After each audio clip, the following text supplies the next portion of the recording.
Welcome to a fireside reading of David Copperfield by Charles Dickens. Chapter 39, Part 2. I had hoped to have no other companion than Agnes, but Mrs. Heep had asked permission to bring herself and her knitting near the fire in that room, on pretence of its having an aspect more favourable for her rheumatics, as the wind then was, than the drawing-room or dining-parlour, though I could almost have consigned her to the mercies of the wind on the topmost pinnacle of the cathedral without remorse. I made a great virtue of necessity and gave her a friendly salutation. "I'm humbly thankful to you, sir," said Mrs. Heep, in acknowledgment of my inquiries concerning her health, "but I'm only pretty well. I haven't much to boast of. If I could see my Uriah well settled in life, I couldn't expect much more, I think." "How do you think my Uri looking, sir?" I thought him looking as villainous as ever, and I replied that I saw no change in him. "Oh, don't you think he's changed?" said Mrs. Heep. "There I must humbly beg leave to differ from you. Don't you see a thinness in him?" "No more than usual," I replied. "Don't you, though?" said Mrs. Heep. "But you don't take notice of him with a mother's eye." His mother's eye was an evil eye to the rest of the world, I thought, as it met mine, howsoever affectionate to him, and I believe she and her son were devoted to one another. It passed me and went on to Agnes. "Don't you see a wasting and a wearing in him, Miss Wickfield?" inquired Mrs. Heep. "No," said Agnes, quietly pursuing the work on which she was engaged. "You are too solicitous about him. He is very well." Mrs. Heep, with a prodigious sniff, resumed her knitting. She never left off or left us for a moment. I had arrived early in the day, and we had still 3 or 4 hours before dinner, but she sat there plying her knitting needles as monotonously as an hourglass might have poured out its sands. She sat on one side of the fire, I sat at the desk in front of it. A little beyond me, on the other side, sat Agnes. Whensoever, slowly pondering over my letter, I lifted up my eyes, and meeting the thoughtful face of Agnes, saw it clear and beam encouragement upon me with its own angelic expression. I was conscious presently of the evil eye passing me and going on to her and coming back to me again and dropping furtively upon the knitting. What the knitting was, I don't know, not being learned in that art, but it looked like a net. And as she worked away with those Chinese chopsticks of knitting needles, she showed in the firelight like an evil-looking enchantress, balked as yet by the radiant goodness opposite, but getting ready for a cast of her net by and by. At dinner she maintained her watch with the same unwinking eyes. After dinner her son took his turn, and when Mr. Wickfield himself and I were left alone together, leered at me and writhed until I could hardly bear it. In the drawing-room there was the mother knitting and watching again. All the time that Agnes sang and played, the mother sat at the piano. Once she asked for a particular ballad which, she said, her Uri, who was yawning in a great chair, doted on, and at intervals she looked round at him and reported to Agnes that he was in raptures with the music. But she hardly ever spoke. I question if she ever did, without making some mention to him. It was evident to me that this was the duty assigned to her. This lasted until bedtime. To have seen the mother and son like two great bats hanging over the whole house and darkening it with their ugly forms made me so uncomfortable that I would rather have remained downstairs knitting and all than gone to bed. I hardly got any sleep. Next day, the knitting and watching began again and lasted all day. I had not an opportunity of speaking to Agnes for 10 minutes. I could barely show her my letter. I proposed to her to walk out with me, but Mrs. Heap repeatedly complaining that she was worse, Agnes charitably remained within to bear her company. Towards the twilight, I went out by myself, musing on what I ought to do and whether I was justified in withholding from Agnes any longer what Uriah Heep had told me in London, for that began to trouble me again very much. I had not walked out far enough to be quite clear of the town upon the Ramsgate Road, where there was a good path, when I was hailed through the dust by somebody behind me. The shambling figure and the scanty greatcoat were not to be mistaken.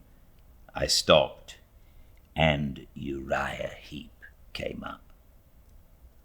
"Well," said I. "How fast you walk," he said. "My legs are pretty long, but you've given him quite a job." "Where are you going?" said I. "I am going with you, Master Copperfield, if you will allow me the pleasure of a walk with an old acquaintance." Saying this with a jerk of his body, which might have been either propitiatory or derisive, he fell into step beside me. "Uriah," said I, as civilly as I could after a silence. "Master Copperfield," said Uriah. "To tell you the truth, at which you will not be offended, I came out to walk alone because I have had so much company." He looked at me sideways and said with his hardest grin, "Oh, you mean Mother?" "Why, yes, I do," said I. "Oh, but you know we're so very humble," he returned. "And having such a knowledge of our own humbleness, we must really take care that we're not pushed to the wall by them as isn't humble. All stratagems are fair in love, sir." Raising his great hands until they touched his chin, he rubbed them softly and softly chuckled, looking as like a malevolent baboon, as I thought, as anything human could look. "You see," he said, still hugging himself in that unpleasant way and shaking his head at me, "you're quite a dangerous rival, Master Copperfield. You always was, you know." "Do you set a watch upon Miss Wickfield and make her home no home because of me?" said I. "Oh, Master Copperfield, those are very harsh words," he replied. "Put my meaning into any words you like," said I. "You know what it is, Uriah, as well as I do." "Oh, no, you must put it into words," he said. "Oh, really, I couldn't myself." "Do you suppose," said I, constraining myself to be very temperate and quiet with him on account of Agnes, "that I regard Miss Wickfield otherwise than as a very dear sister?" "Well, Master Copperfield," he replied, "you perceive I am not bound to answer that question.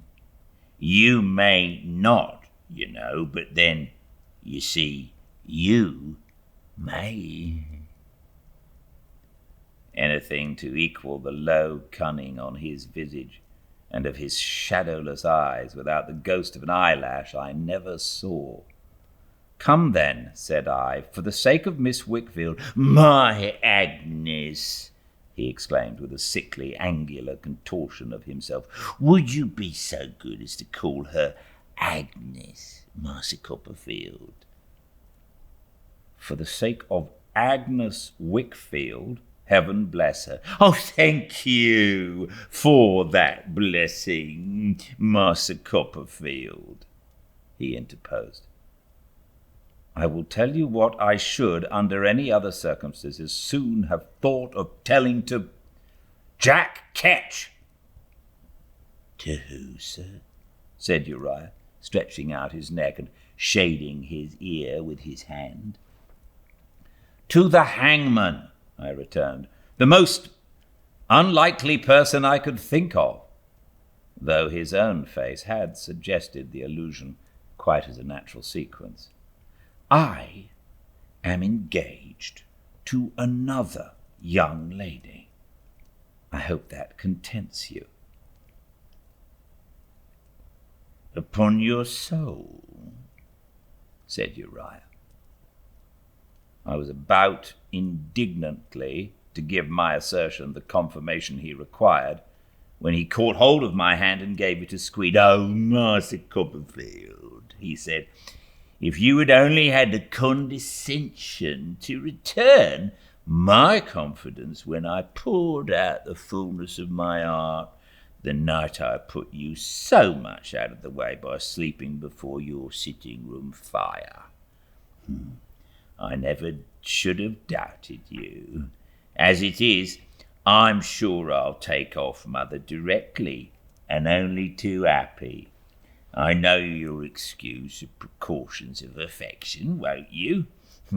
What a pity, Master Copperfield, that you didn't condescend to return my confidence. I'm sure I gave you every opportunity, but you never have condescended to me as much as I could have wished. I know you have never liked me as I have liked you." All this time he was squeezing my hand with his damp, fishy fingers, while I made every effort I decently could to get it away, but I was quite unsuccessful.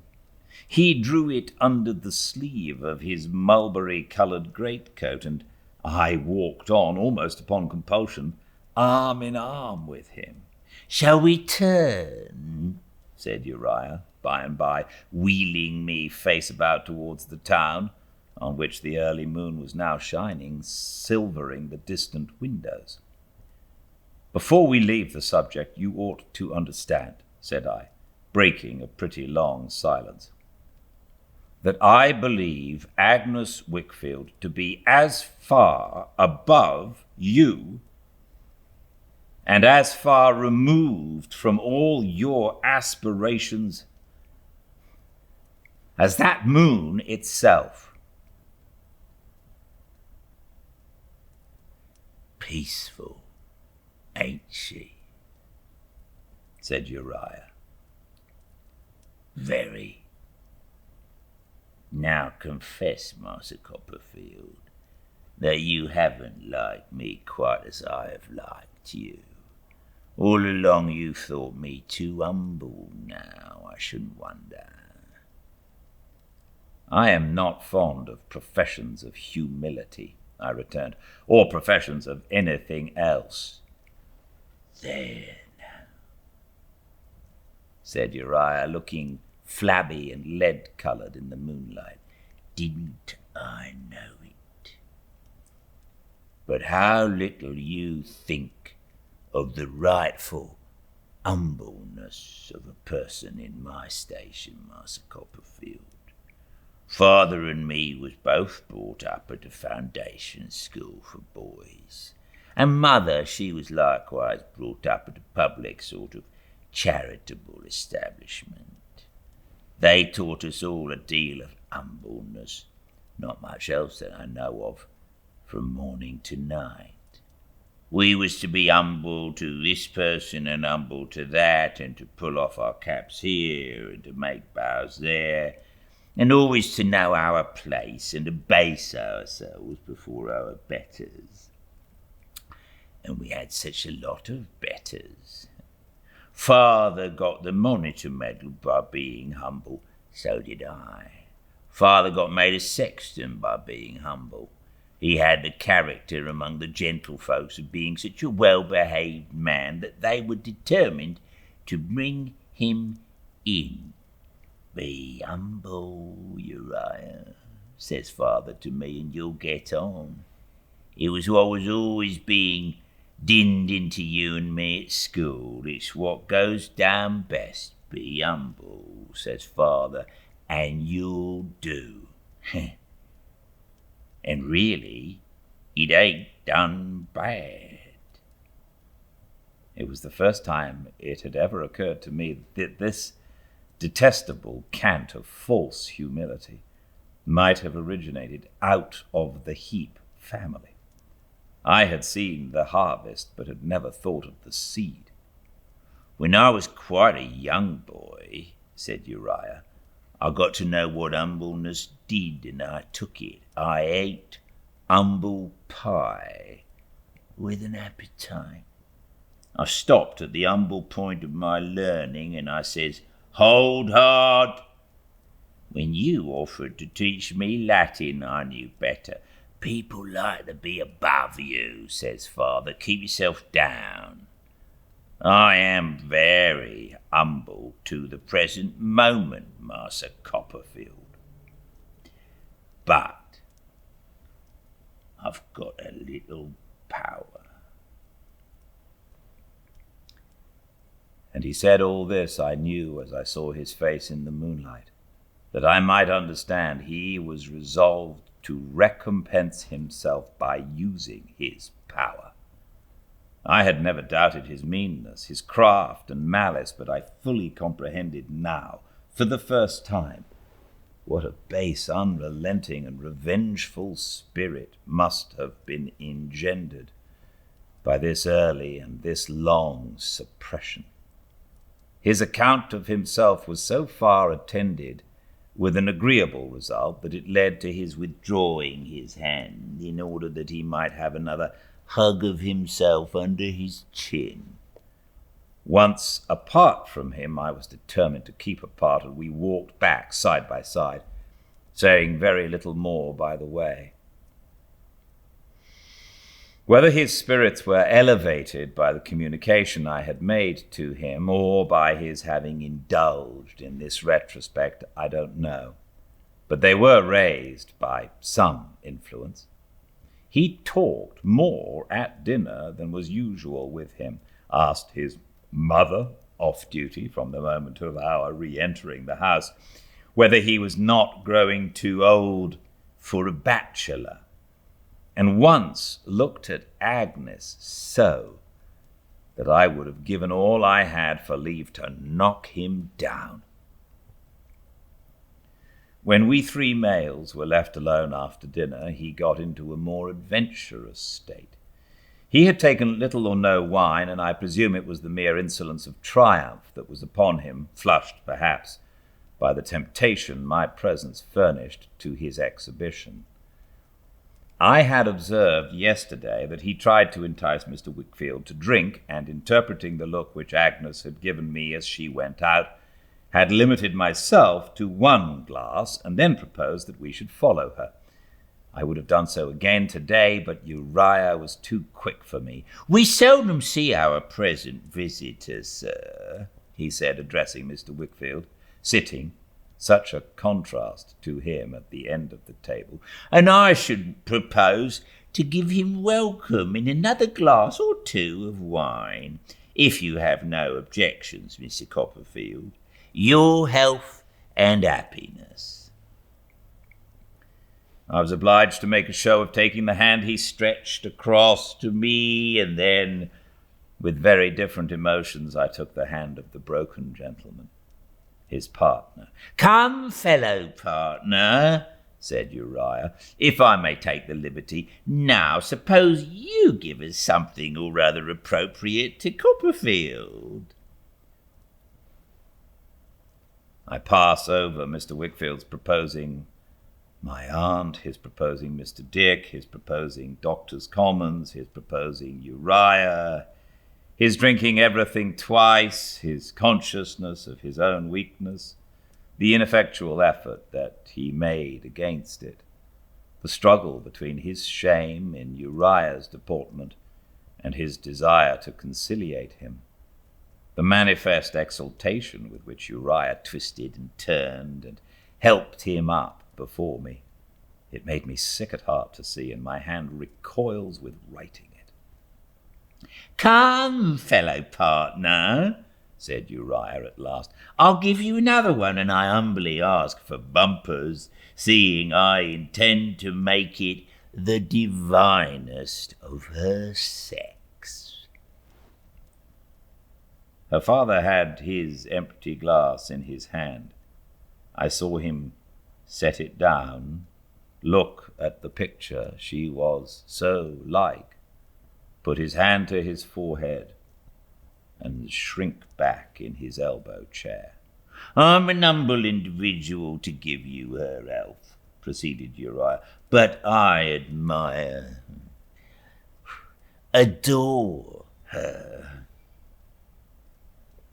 No physical pain that her father's grey head could have borne, I think, could have been more terrible to me than the mental endurance I saw compressed now within both his hands. "Agnes," said Uriah, either not regarding him or not knowing what the nature of his action was, "Agnes Wickfield is, I am safe to say, the divinest of her sex. May I speak out among friends? To be her father is a proud distinction, but to be her husband—" Spare me from ever again hearing such a cry as that with which her father rose up from the table. "What's the matter?" said Uriah, turning of a deadly colour. "You are not gone mad after all, Mr. Wickfield, I hope. If I say I've an ambition to make your Agnes my Agnes, I have as good a right to it as another man. I have a better right to it than any other man." I had my arms around Mr. Wickfield, imploring him by everything that I could think of, oftenest of all by his love for Agnes, to calm himself a little. He was mad for the moment, tearing out his hair, beating his head, trying to force me from him and to force himself from me, not answering a word, not looking at or seeing anyone, blindly striving for he knew not what, his face all staring and distorted, a frightful spectacle. I conjured him incoherently, but in the most impassioned manner, not to abandon himself to this wildness, but to hear me. I besought him to think of Agnes, to connect me with Agnes, to recollect how Agnes and I had grown up together, how I honoured her and loved her, how she was his pride and joy. I tried to bring her idea before him in any form. I even reproached him with not having firmness to spare her the knowledge of such a scene as this. I may have effected something, or his wildness may have spent itself, but by degrees he struggled less and began to look at me, strangely at first, then with recognition in his eyes. At length he said, "I know, Trotwood, my darling child, and you, I know, but look at him." He pointed to Uriah, pale and glowering in the corner, evidently very much out in his calculations and taken by surprise. "Look at my torturer," he replied. "Before him I have step by step abandoned name and reputation, peace and quiet, house and home." "I have kept your name and reputation for you, and your peace and quiet, and your house and home too," said Uriah with a sulky, hurried, defeated air of compromise. Don't be foolish, Mr. Wickfield. If I have gone a little beyond what you were prepared for, I can go back, I suppose. There's no harm done.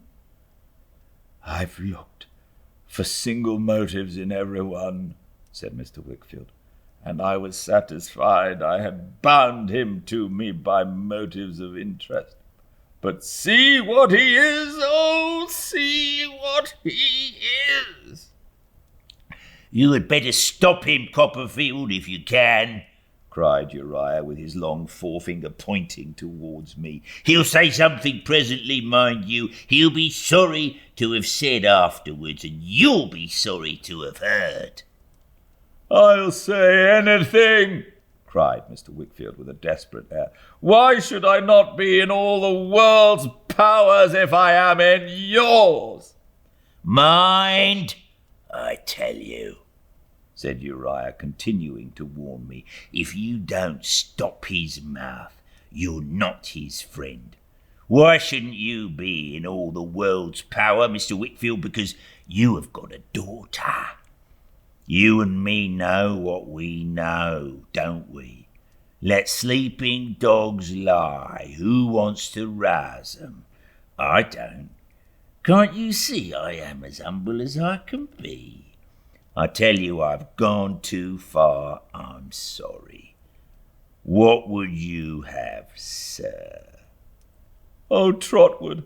Oh, Trotwood! Exclaimed Mr. Wickfield, wringing his hands. What I have come down to be since I first saw you in this house! I was on my downward way then, but the dreary, dreary road I have traversed since, weak indulgence has ruined me. Indulgence in remembrance and indulgence in forgetfulness. My natural grief for my child's mother turned to disease. My natural love for my child turned to disease. I have infected everything I touched. I have brought misery on what I dearly love. I know. You know. I thought it possible that I could truly love one creature in the world and not love the rest. I thought it possible that I could truly mourn for one creature gone out of the world and not have some part in the grief of all who mourned. Thus the lessons of my life have been perverted. I have preyed on my own morbid, coward heart, and it has preyed on me, sordid in my grief, sordid in my love, sordid in my miserable escape from the darker side of both. Oh, see the ruin I am, and hate me, shun me. He dropped into a chair and weakly sobbed. The excitement into which he had been roused was leaving him. Uriah came out of his corner. I don't know all I have done in my fatuity, said Mr. Wickfield, putting out his hands as if to deprecate my condemnation. He knows best, meaning Uriah Heep, for he has always been at my elbow, whispering me. You see the millstone that he is about my neck. You find him in my house, you find him in my business. You heard him but a little time ago. What need have I to say more? You haven't need to say so much, nor half so much, nor anything at all, observed Uriah, half defiant and half fawning. You wouldn't have took it up so if it hadn't been for the wine. You'll think better of it tomorrow, sir. If I have said too much, or more than I meant, what of it? I haven't stood by it. The door opened, and Agnes, gliding in without a vestige of colour in her face, put her arm around his neck and steadily said, Papa, you are not well. Come with me. He laid his head upon her shoulder as if he were oppressed with heavy shame and went out with her. Her eyes met mine for but an instant, yet I saw how much she knew of what had passed. I didn't expect he'd cut up so rough, Master Copperfield, said Uriah. But it's nothing. I'll be friends with him tomorrow. It's for his good. I'm humbly anxious for his good. I gave him no answer, and went upstairs into the quiet room where Agnes had so often sat beside me at my books. Nobody came near me until late at night. I took up a book and tried to read. I heard the clocks strike 12 and was still reading without knowing what I read when Agnes touched me. "You will be going early in the morning, Trotwood. Let us say goodbye now." She had been weeping, but her face then was so calm and beautiful. "Heaven bless you," she said, giving me her hand. "Dearest Agnes," I returned, "I see you ask me not to speak of tonight, but is there nothing to be done?" "There is God to trust in," she replied. "Can I do nothing? I who come to you with my poor sorrows?" "And make mine so much lighter," she replied. "Dear Trotwood, no." "Dear Agnes," I said, "it is presumptuous for me, who am so poor in all in which you are so rich, goodness, resolution, all noble qualities, to doubt or direct you. But you know how much I love you, and how much I owe you. You will never sacrifice yourself to a mistaken sense of duty, Agnes." More agitated for a moment than I had ever seen her, she took her hands from me and moved a step back. "Say you have no such thought, dear Agnes. Much more than a sister, think of the priceless gift of such a heart as yours, of such a love as yours." Oh, long, long afterwards I saw that face rise up before me, with its momentary look, not wondering, not accusing, not regretting. Oh, long, long afterwards I saw that look subside, as it did now, into the lovely smile with which she told me she had no fear for herself. I need have none for her, and parted from me by the name of brother, and was gone. It was dark in the morning when I got upon the coach at the inn door. The day was just breaking when we were about to start. And then, as I sat thinking of her, came struggling up the coach side through the mingled day and night Uriah's head. "Copperfield," said he in a croaking whisper, as he hung by the iron on the roof, "I thought you'd be glad to hear before you went off that there are no squares broke between us. I've been into his room already, and we've made it all smooth. Why, though I'm humble, I'm useful to him, you know, and he understands his interest when he isn't in liquor. What an agreeable man he is, after all, Master Copperfield." I obliged myself to say that I was glad he had made his apology. "Oh, to be sure," said Uriah. "When a person's humble, you know, what's an apology? So easy, I say. I suppose," with a jerk, "you have sometimes plucked a pear before it was ripe, Mr. Copperfield?" "I suppose I have," I replied. "I did that last night," said Uriah. "But it'll ripen yet.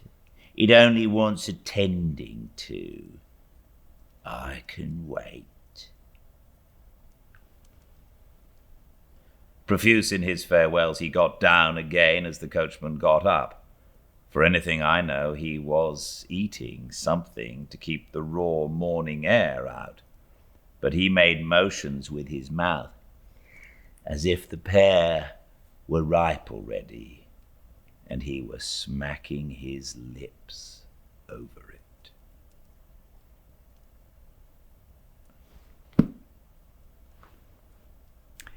Thank you all so much for joining me. Same again tomorrow, 5 Pacific, live at Fireside Reading on Instagram. All the chapters uploaded to the YouTube channel, Fireside Reading. Until I see you all again, please stay very well.